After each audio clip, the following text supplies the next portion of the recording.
What's up, G-Fam? This is Gifted here, and welcome back to another episode, another review, another reaction, guys. Today, I wanted to, nimble within the areas of, the dark, a little bit of more storytelling. And this is somebody who, he goes a YouTuber by the name of Mrballen. Now, Mrballen, we discover him. I don't remember how I discovered him. I think it was through TikTok, if anything. And then my girlfriend, which she opened her own channel as well, she's actually more into this world and stuff like that, so she definitely does tons of reaction to this stuff. So if you guys are interested, I will be pinning the comment down below. It will have her link and you guys can follow her there. But today we're going to be reacting to Mrballen. Her evil plan put her on death row. That's crazy. If you're put on death row, you did something terrible. But before we press that juicy play button, guys, if you're new to my channel, I welcome you to my channel. If you consider subscribing, it will be so amazing. So while on the video you're liking what you see, look at the thumbs up and be like, whoop! I would truly appreciate that. But without further ado, let's get into what we came here for. And that is Mrballen. Let's get it. I'm excited for this. This guy, his storytelling abilities are actually insane. Bam! Hit it with a thumbs up because it helps with the YouTube algorithm. Now let's get it. Is going to be painful to listen to. It's a horrific tragedy, and there's really no other way to tell it without it coming off that way. And so viewer discretion is advised. But before we get into today's story, if you're a fan of the strange, dark, and mysterious delivered in story format, then you've come to the right place, because that's all we do, and we upload 3 or 4 times every week. So if that's of interest to you, please go into the like button's favorite music playlist and replace all of the songs with the Kids Bop version of them. Also, please subscribe to our channel and turn on all notifications so you don't miss any of our weekly uploads. All right, let's get into today's story. Oh, Mrballen, he's a trip.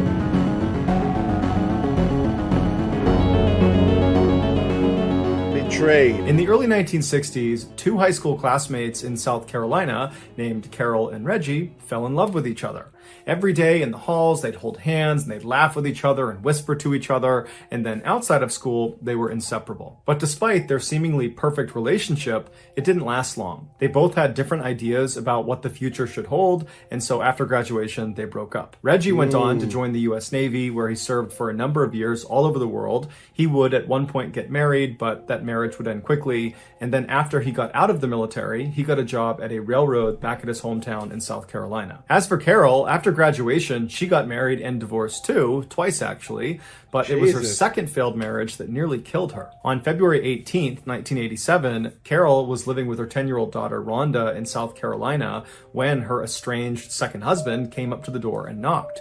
Carol opened the door, and her ex-husband drew a gun and shot her 6 times in front of her daughter before turning around and fleeing. The police would later find his body inside of his car on the side of the road. He had shot himself. As for Carol, the doctors were able to save her life, but the injuries she sustained from the attack were crippling. She was blind in one eye and she had chronic pain, and so her young daughter had to start taking care of her full time. Over the next 8 years, Carol steadily improved and regained some of her independence, but in 1995, she had a huge setback. She started feeling ill, and so she went in to see a doctor, and the doctor did a blood test, and they discovered she had liver cancer.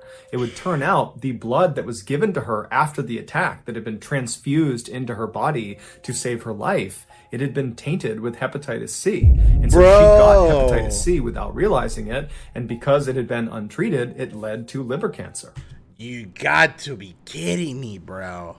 Oh my God, that's unlucky. Rhonda remembers when her mother came home after being given this terrible news, she just sat down and was silent for a minute, and then she just kind of muttered to herself, I just can't get away from this man. He's killing me all over again. But despite being dealt such an unfair hand in life, Carol was determined to not let her injuries or her illness define her. And so she went out looking for a job that could accommodate her physical limitations, and she found it. She was hired as a part-time customer service rep for a television television cable company. She was very happy about this job and very proud of it because it was the first time she was working after the attack, and so for once it felt like her life was going back to normal again. A few years later, in 2000, when Carol was working at the cable company, her phone rang and she answered it the way she answered every other call, but the voice she heard on the other end, she immediately recognized. He introduced himself as Reggie Sumner, and so Carol asked him, "Are you the Reggie Sumner from 1962 at Garrett High School in South Carolina?"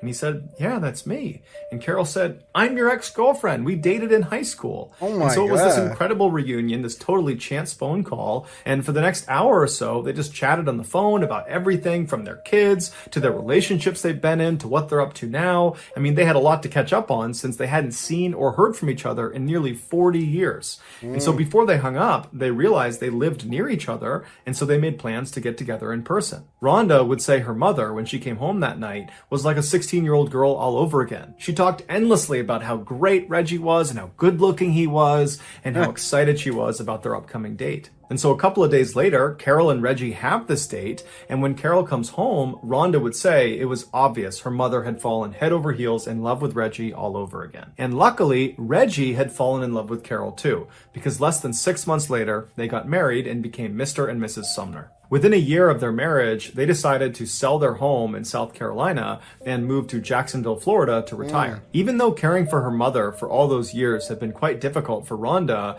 she said she was very sad to see her mother go, but at the same time, she was really happy for her because it seemed like she had found the one. Over the next couple of years, Rhonda stayed in touch with her mother, speaking to her almost every single day on the phone. But in July of 2005, Rhonda's mother stopped answering her phone. At first, Rhonda wasn't that concerned, but after 24 hours of not hearing from her mother or from Reggie, she did get concerned.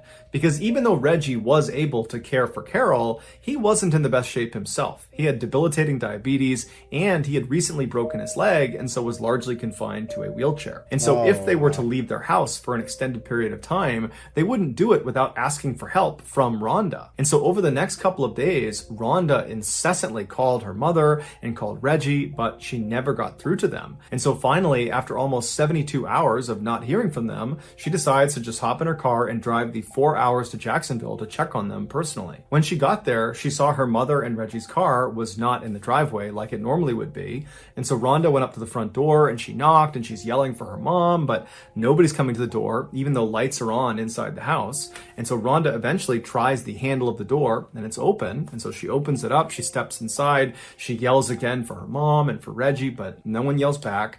And then she sees their beloved dog, Mikey, that they brought everywhere with them, was still in the house. And so she's thinking, where would they have gone without bringing Mikey? And so Rhonda continues to walk through the house into the kitchen. And when she gets there, she sees on the table are 2 plates of food where the food looks like it's a couple of days old and it's just sitting on the plate like they had been eating it and then just abandoned it there. And then in the sink are all these dirty dishes. And then on the stove are half-cooked pots of food. And Rhonda knows her mother is an extremely tidy person and she never would have left her house with dirty dishes and food out on the table. And so red flags are going up for Rhonda. But what ultimately sealed the deal for her was when she turned and looked on one of the counters, she saw the cell phone that Reggie and Carol shared was still sitting there along with Carol's purse. And then next to that was both of their medications, which was Reggie's insulin and Carol's liver cancer medication, both of which were life-saving and needed to be taken every single day. There's no way they would have left the house without those things. And so Rhonda immediately calls the Jacksonville Police Department and she files a missing person report.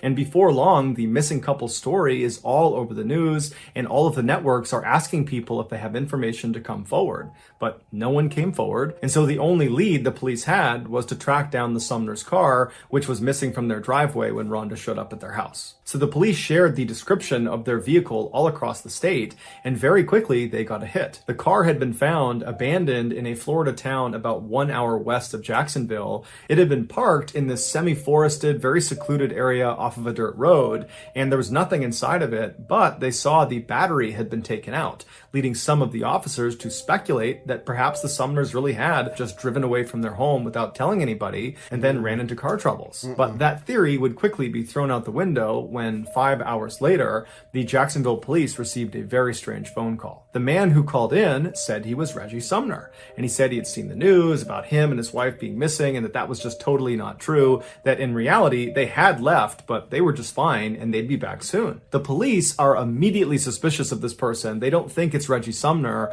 because, for one, he sounds like a young man and Reggie is a 61-year-old, and so the voice didn't really line up, and just the way he was talking about this disappearance like it was no big deal, that also just didn't really make sense. And so one of the officers asked Reggie, "Are you with your wife Carol?" And he said, "Yep, I'm with her, here she is." And so a woman hops on the phone who says she's Carol Sumner, but she sounds far too young to be Carol Sumner, who's 61. This sounds like a 18, 19, 20-year-old girl, and she too just reiterates that everything's just fine and they've gone out for a couple of days, there's nothing to worry about, and you police can stop looking for us. And so after this call ends, the police at this point are convinced that this simply cannot be Carol and Reggie. But to make sure, they call in Rhonda and they have her listen to the recording of this conversation with the so-called Reggie and Carol, and right away Rhonda says, "That's not my mom and that's not Reggie." And so at this point, the police assumed that these two people who called in pretending to be the Sumners probably had something to do with the disappearance of the real Sumners. Right. And so while they waited for the trace on this phone call to come back, which would give them information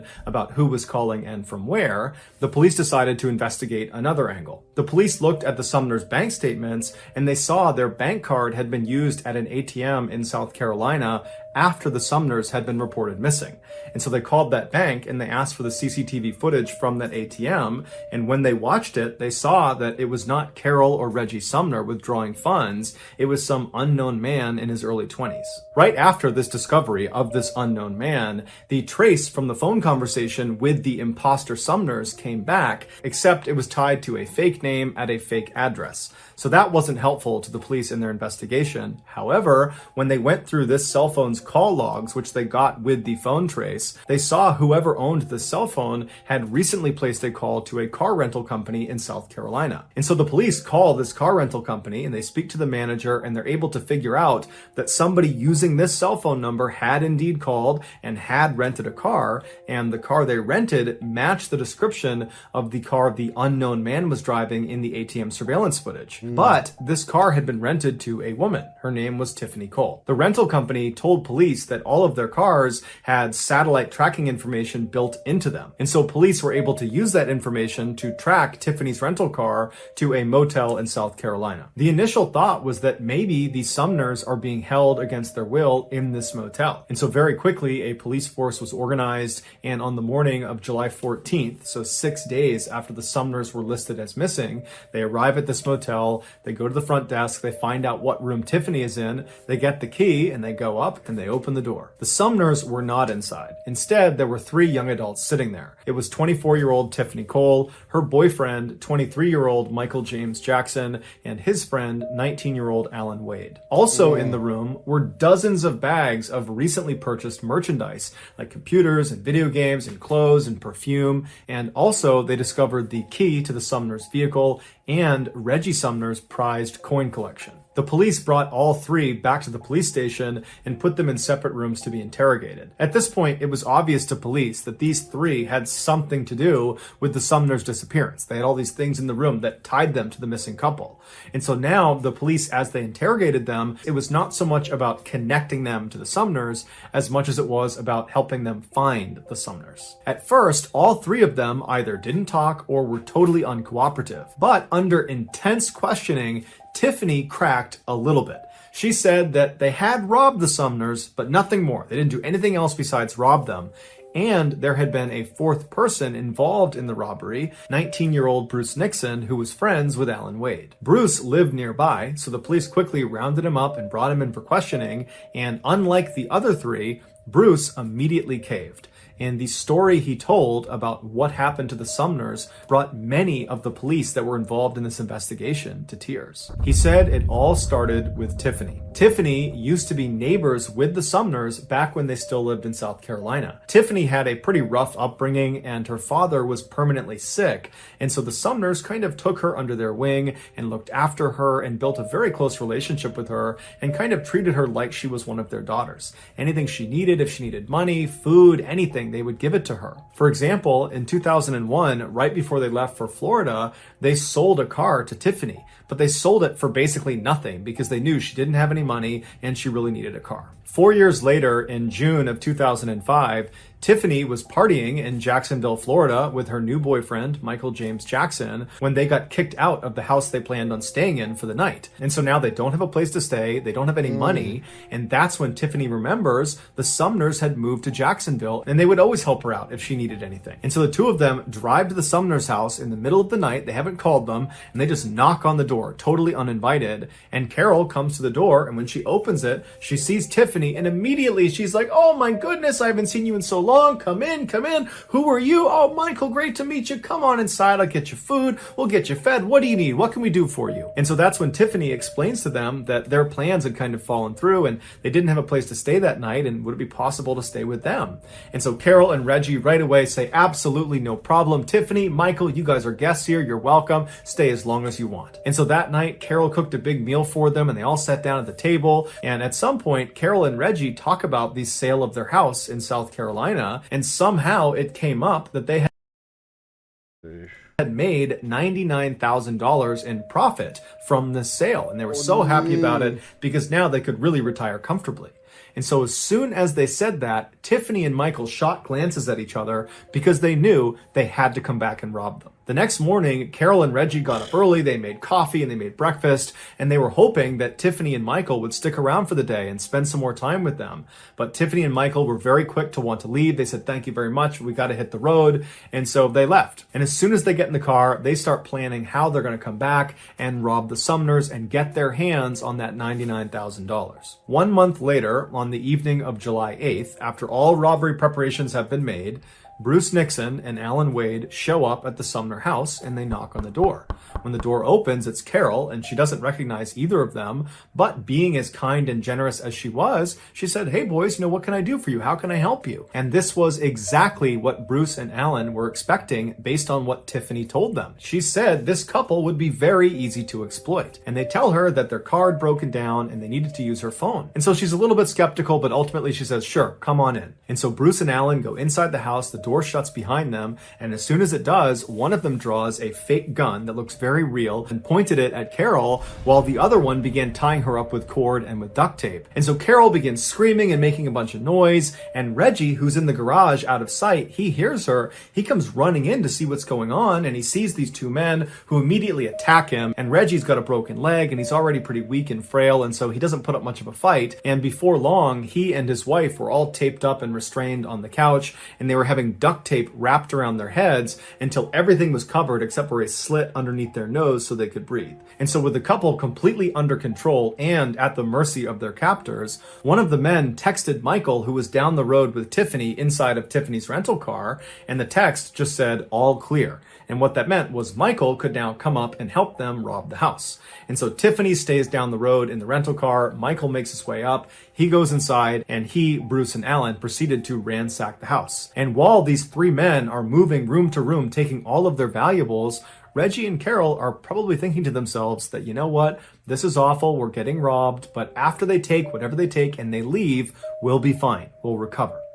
But when these three men finished taking all of their valuable items, they decided that they would also take Reggie and Carol. So they stood the couple up and they marched them into the garage and they put them in the trunk of their own car. At this point, Bruce left the Sumner's house and went down the road and got in Tiffany's rental car, and Michael and Alan, they got into the Sumner's car, and the two cars met up on the road and then drove 40 minutes northwest just over the border into Georgia, where they found this access road and they went down it until they reached this very secluded section of forest. This was not just some random spot in the middle of the woods in Georgia. This was a pre-selected spot that Tiffany and the others had been out to 2 days earlier to prepare it. And what they had done to prepare was to dig a grave for the Sumners. Michael and Alan in the Sumners car drove up right next to the gravesite, while Tiffany and Bruce came up right behind them. And once they'd all stopped, they got out of the car and they went right behind the Sumners car and they popped open the trunk. It's believed the temperature inside of that trunk was well over 100 degrees.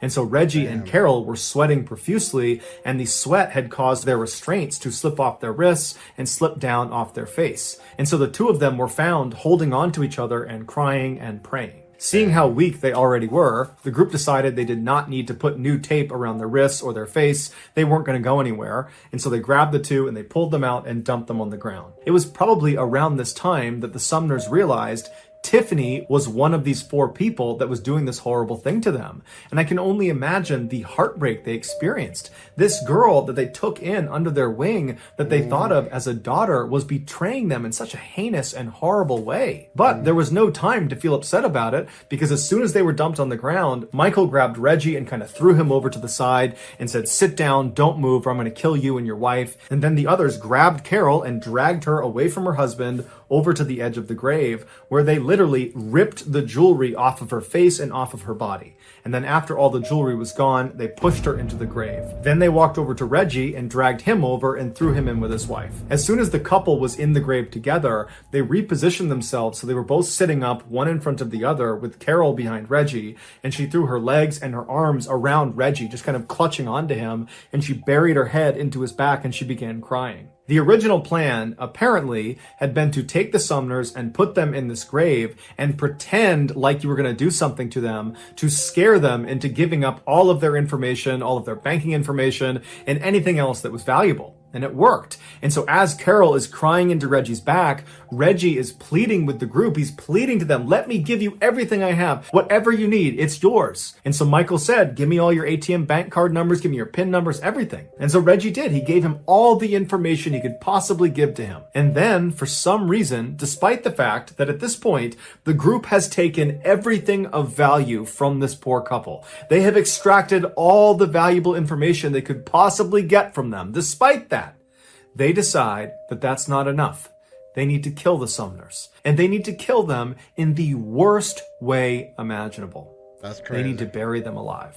For hours, the group slowly, shovelful by shovelful, filled in this hole with Reggie and Carol sitting at the bottom begging for their lives. But the group didn't care at all. They just kept shoveling dirt down on top of them until the dirt and mud had gotten up to their necks, and the weight of the dirt was pressing in on their chests and was making it really hard to breathe. And so as Carol and Reggie are feeling this happening to them, they can feel themselves being crushed under this weight. Their cries for help become more and more desperate, but more spaced apart, because their breathing at this point is so labored, it's so hard to get a full breath that they're conserving their air at this point. And then at some point, as the dirt crept closer and closer to their mouths, they had to tilt their heads up to try to get a good breath of air. But when they did that, they began shoveling dirt directly onto their faces, causing them to choke and gag. They're inhaling this, and it's becoming nearly impossible to catch a breath. They're dying at this point. And so finally, another layer of dirt was thrown on top of them, and they disappeared under the soil. But their sounds didn't go away. They continued to whimper and make sounds as more and more dirt was put down, until finally they had filled in the hole, and they began packing the dirt down with the backs of their shovels. And they could hear underneath the soil still the sounds of this couple dying. This was a slow and horrible death. After the killers were done, they left the site and they took the Sumner's car and they dumped it in Florida, where it was ultimately found. And then they all piled into the rental car. They went to an ATM and pulled some of the Sumner's money out, and then went on a spending spree. Here is a photo of Tiffany celebrating just hours after killing the very people that had taken her in and treated her like a daughter. After their autopsies, the medical examiner explained that both Reggie and Carol had dirt packed into their nose, into their mouths, in their throats, in their stomach, and in their lungs, meaning their actual cause of death was being buried alive. In exchange for telling investigators what happened and for leading them to the gravesite where the Sumners were, Bruce Nixon was spared the death penalty and given a life sentence. As for Michael, Alan, and Tiffany, they were all sentenced to death. So that's going to do it, guys. If you found the secret in today's episode, let us know in the comments what it is and where you found it. So give us... That's crazy, bro. Bro, I'm telling you, bro. That's why you just, man, to trust people so hard nowadays, It is so hard nowadays. I tell you that much, man. It's why you gotta know that, you know, people mean well towards you, man. People, you gotta know that people mean well, man. And you gotta double, triple, quadruple check. Because you never know. They'll, you know, they play it out. Oh yeah, no, and then the betray happens. Crazy. All right. That was Mrballen stories, and wow, that's crazy. I just can't believe it. You know, some people are just terrible. They're terrible. They don't have a soul. They don't have anything inside. You know, they're just a body walking. You know, it's crazy. It's really crazy to me. But guys, thank you so much. I truly appreciate you. If you guys enjoy this video, please hit it with a thumbs up and let me know that you guys enjoy this type of content, and I'll definitely do more. But if you guys want to keep in touch with your boy, you can find me on Instagram right here, or you can hit me up on Twitter right here. Other than that, guys, thank you so much. I truly appreciate you, and as always, stay gifted, stay true. Peace. Perfect.